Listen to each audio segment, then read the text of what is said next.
Hello guys, our project is based on theme interactive storytelling. The objective of the project is to generate a complete story with images based on a brief description of the story provided by a user. For story and imagination, we are using large language models and image generation model. For image generation, we are using open source stable diffusion model from Hugging Face. For text generation, we are using OpenAI GPT 3.5 Turbo. The challenge encountered by generating the image of the story is preserving the coherence of the images. Suppose we are giving a prompt to the stable diffusion model to generate an image of a man. It will give the image of the man with certain traits and structure. But if we again ask the model to generate the image of man, it will generate an image of man with different traits and different traits. So this is going to be the problem because during the story generation, we don't want the traits of the important characters of the story to change.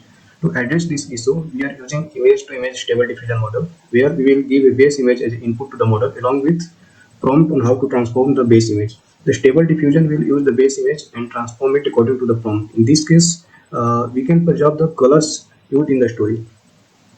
We have multiple base images for different scenarios, like for city, for sea, for space. We have different images, uh, and base image for each scenario is same. So whenever the story takes place at a particular scenario, the base images used will be same. So whenever a scene, for example, is happening in a city, we will use the base image of the city. Now for a scenario like city, the color of the story will remain preserved for all the scenes in the story where the scene is taking place at the city. So using this method, we can achieve coherence in the image to a great extent. But we can't assume the coherence because it is still a stable diffusion model, and the accuracy of the stable diffusion is really very low for keeping the coherence in the image. Now let's go to the process flow diagram. First of all, story generated based on the input from the user. The story is then split into several paragraphs. The max limit of the words in a paragraph is 150. We are not cutting the sentence in between after 150 words. In case after adding a sentence to a paragraph, the word limit exceeds, then in this case, the sentence goes to the next paragraph. After a split of the story, we are feeding each paragraph to the GPT model, which gives us prompt by summarizing the paragraph in less than 77 words, because the stable diffusion model cannot take more than 77 words of prompt. At the same time, we are using GPT model to provide a background which is present in the paragraph, like city, village, or scene.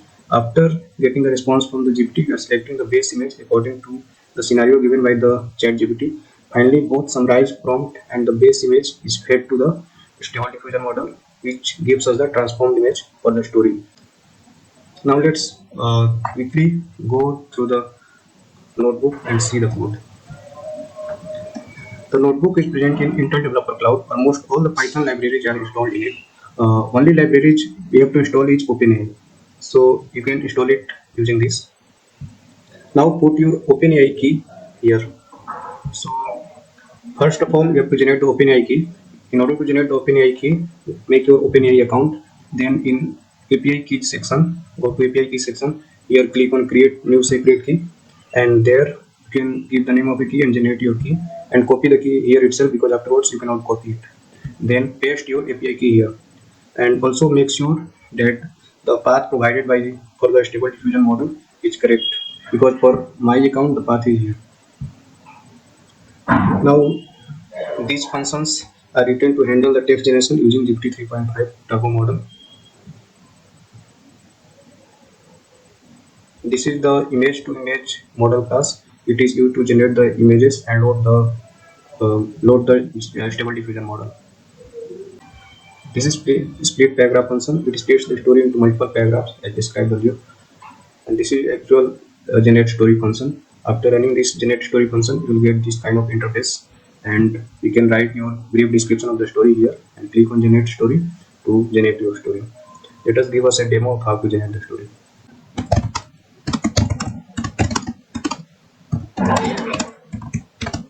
So this is the description I have given. So let me click on generate story.